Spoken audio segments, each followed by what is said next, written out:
नमस्कार दोस्तों, मैं डॉक्टर गोयल मीनिशियल डेंटल क्लिनिक से आप सभी सुनने वालों का सब्सक्राइब वालों का धन्यवाद करता हूं। और आज जैसा मैंने कल आपको बताया था कि कॉमन बीमारी मुंह में क्या होती हैं, lichen planus, leukoplakia, burning syndrome, इसके अलावा और भी कई बीमारी जिससे हम चर्चा करते रहेंगे। तो आज हम बात करेंगे बर्निंग सिंड्रोम के बारे में। तो बर्निंग सिंड्रोम में जो है पेशेंट के मुंह के अंदर जो जब कोई भी खाना खाता है जिसमें बगैर मिर्च मसाला का भी खाना होता है, मिर्च मसाला वाला खाना खाता है तो उसे वो मुंह में बहुत लगता है, और मिर्च वाला खाना तो और भी लगता है। इसके अलावा खट्टे फल जैसे कि संतरा है या अल्कोहल है या चाय है, ये भी उसके मुंह में मतलब कम गर्म चाय भी उसके मुंह में लगती है।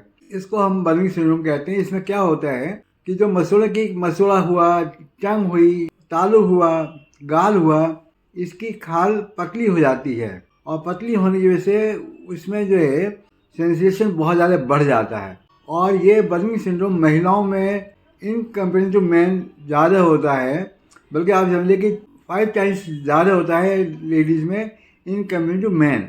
और उसका मेन कारण क्या है? उनका मेन कारण ये है कि 50 साल की उम्र के बाद में उनके शरीर में जो शारीरिक चेंजेस आते हैं मेनोपॉज की वजह से या किसी और वजह से, तो वो एक मुख्य कारण होता है। इसके अलावा इसके और भी कई कारण हैं। उसमें पेट का ठीक नहीं रहना, कैंसर के इलाज में रेडिएशन का होना, या कीमोथेरेपी का होना, या थायराइड का होना, ये अन्य कारण हैं जिनसे कि भी बर्निंग सिंड्रोम की फीलिंग आ सकती है। और मरीज को खाने में परेशानी होती है, खाते ज़्यादा भी खाता है तो वो खाना नहीं खा पाता।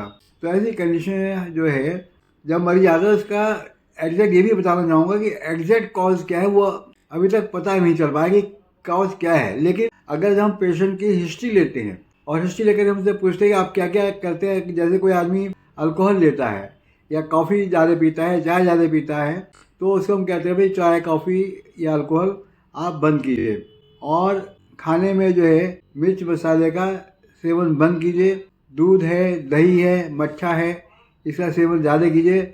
और अल्कोहल, अगर माउथ वॉश भी आप यूज़ कर रहे हो उसमें अल्कोहल है तो उसका भी सेवन नहीं करें, बगैर अल्कोहल वाला माउथ वॉश इस्तेमाल करें। तो ये जो है ट्रीटमेंट है। इसके अलावा बी कॉम्प्लेक्स थेरेपी दी जाती है।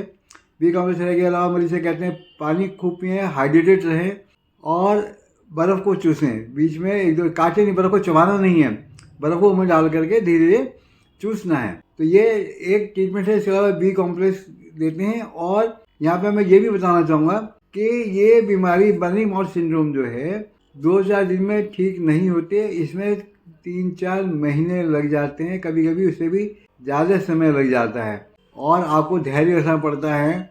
आप ये मत सोचिए कि क्या कहते हैं कि डॉक्टर आपका सही इलाज नहीं कर पा रहा है। ये बीमारी ही ऐसी है जिसमें एक तरह से रीबिल्ड जो है आपका जो गम्स हैं या टंग है, जो लेयर सी जिसे हम हाइपो कहते हैं, उसको रिपेयर में समय लगता है। तो इस बर्निंग सिंड्रोम माउथ में अपनी आंतों का ध्यान रखें, हाइड्रेटेड रहें, बर्फ़ को चूसें, जो बीमारी है थायराइड है उसका इलाज कराएं।